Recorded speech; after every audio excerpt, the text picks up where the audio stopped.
do Mauro Santana. Renato, avalie a arbitragem na partida de hoje. Falar de arbitragem. Amanhã todo mundo vai falar que o Renato está dando desculpa, porque a gente não conseguiu vencer a partida.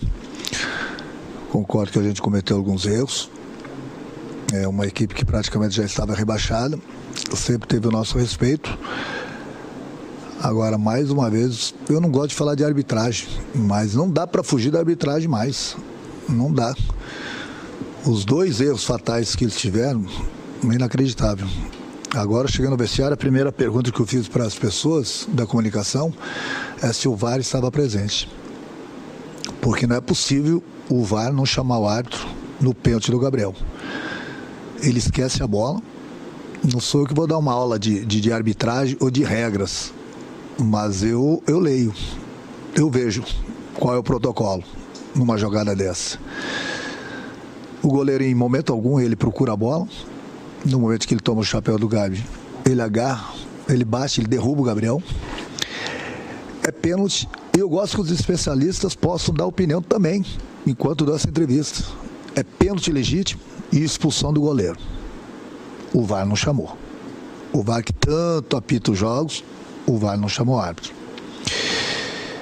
Depois, o Gabriel está na minha frente, eu estou vendo que ele não está impedido, eu grito para ele, você não está impedido, ele recebe a bola e parte. Aí temos o impedimento. Aí eu pergunto, cadê o protocolo? Que uma criança de 5 anos sabe que tem que deixar a jogada terminar para depois o VAR revisar se estava impedido ou não. Eu vejo muitos jogos, jogadores estão 10 metros na frente, que é fácil de dar o impedimento, não marca impedimento, só marca impedimento 20 segundos depois, 30 minutos depois, quando a jogada termina. Hoje, na pior das hipóteses, seria um impedimento muito duvidoso. Ela levantou a bandeirinha, o juiz poderia ter corrigido o erro dela, deixado a jogada terminar e depois o VAR iria corrigir. Isso é o beabá de uma criança de 5 anos, sabe disso. Mas essas perguntas, quem tem que responder sou eu. Sobre arbitragem, que eu não gosto de falar de arbitragem. Eu não gosto de falar de arbitragem. Não gosto mesmo. Aí eu pergunto para essas pessoas. Alguém vai perguntar para o Gaciba sobre esses erros? Por que não vão perguntar para o Gaciba o que ele acha desses erros da arbitragem? Já que ele fala que o VAR tem 99% de chance de acertos. Bom, alguém está sendo burro na história, então. Alguém está sendo burro. E a outra pergunta que deveria ser feita para o Gaciba, as pessoas acham que eu falo do Gaciba, eu estou perseguindo o Gaciba. Não, ele é o chefe da arbitragem. Eu gostaria de fazer, por exemplo, a outra pergunta para ele, que eu tenho certeza que muita gente gostaria de fazer para ele, além desses erros de hoje. No jogo tem 3 equipes brigando pelo título: Atlético Mineiro, Palmeiras e Flamengo. Jogo do Atlético Mineiro, um dos melhores árbitros do Brasil, Hilton, FIFA, apitou o jogo do Atlético. Jogo do Palmeiras, ontem, um dos melhores árbitros da América do Sul, Klaus. Jogo do Flamengo, brigando pelo título, com todo o respeito, arbitragem, 2ª divisão. Alguém, o Gaciba, ele tem que vir a público e explicar isso. Não é possível. Não é possível. O Flamengo está brigando pelo título. E eu não tenho nada contra a arbitragem. Nada contra a arbitragem. Agora, por que 2 jogos decisivos lá, 2 árbitros FIFA? O nosso jogo, um trio de arbitragem de 2ª divisão. E aí a prova deu nisso aí. A prova está aí dentro do campo. Eu tenho minha culpa? Lógico que tem, ninguém está fugindo disso, ninguém está falando que o Flamengo empatou por causa da arbitragem. Mas os erros estão aí. Até quando? É Campeonato Brasileiro. O Flamengo está brigando pelo título. E a gente vê isso aí, essas decisões. Então essas 2 perguntas para o Gaciba. Mas ele tem que vir a público falar. Vocês da imprensa têm que procurar ele. Ele não pode ficar escondido o tempo todo. Não é possível, a gente trabalha. Se o adversário é melhor do que a gente, empata ou ganha da gente, méritos do adversário. O adversário hoje brigou, lutou, foi leal, sem problema algum. Sem problema algum. Agora, pelos erros, o Flamengo deixou mais 2 pontos aqui. Amanhã todo mundo vai bater no Renato. Tudo bem, tem a minha parcela de culpa. Mas e o Gaciba? Ninguém vai perguntar para ele? Ele não vai vir a público explicar isso? Eu cheguei um momento do jogo, pensei que não tivesse VAR no jogo. Pior ainda, tinha VAR no jogo. fui cobrar da arbitragem no intervalo do jogo, por que ele marcou impedimento, ela levantou a bandeirinha rápida e o árbitro, em vez de deixar correr, desculpa, errei. Desculpa, mas o Flamengo deixou 2 pontos aqui. Segue a vida. O Gaciba não aparece e todo jogo, todo final de semana, toda rodada tem o problema. E a gente não encontra o Gaciba. Ninguém pergunta pro Gaciba essas perguntas. Mas amanhã todo mundo vai bater no Renato. Bater no Renato é fácil. É mole, né? Porque eu tô aqui dando a cara para bater, até porque eu sou pago para isso. O Gaciba também é pago. Então a gente não pode esquecer dele. Ele tem que vir a público e explicar certas coisas. Por exemplo, a melhor que eu gostaria, o que aconteceu, os erros de arbitragem hoje, o que ele tem para falar e por que 2 árbitros FIFA no jogo do Palmeiras e no jogo do Atlético, que deveriam estar árbitros da FIFA, sim. Árbitros FIFA, deveriam.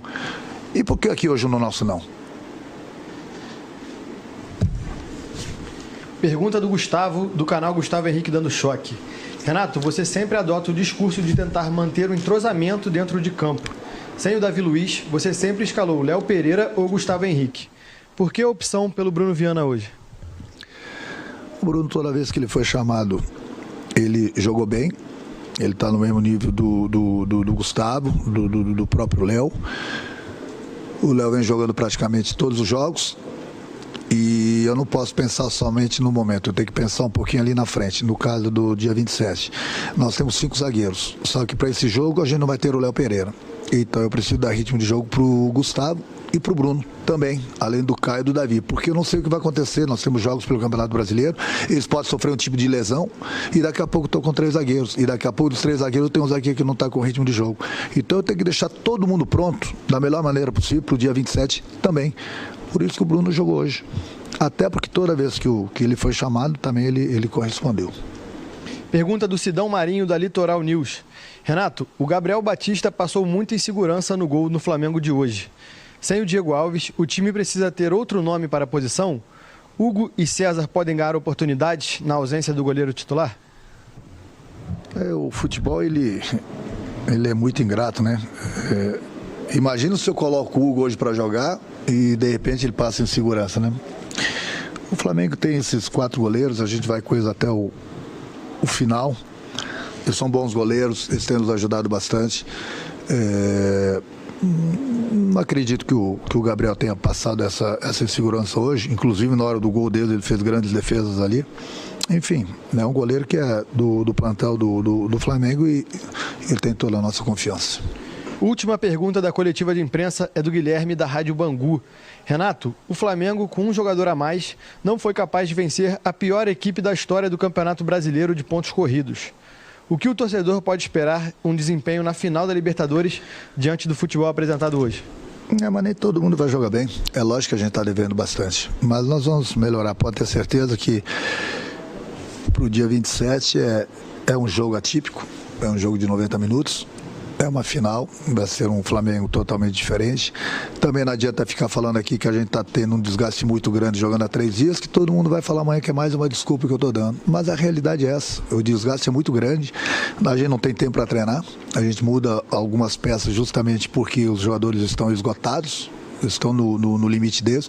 Hoje 2 jogadores não deveriam nem ter jogado porque estão no limite deles e a gente está arriscando. De repente até perder um jogador desses para o dia 27. Então tem várias cabeças que pensam direitinho aqui dentro, são pessoas inteligentes, a gente vai pensar para ver o que é melhor. Mas o torcedor pode ficar tranquilo que para o dia 27 a equipe vai estar 100% tanto na parte física como na parte técnica para essa decisão. Fim da coletiva.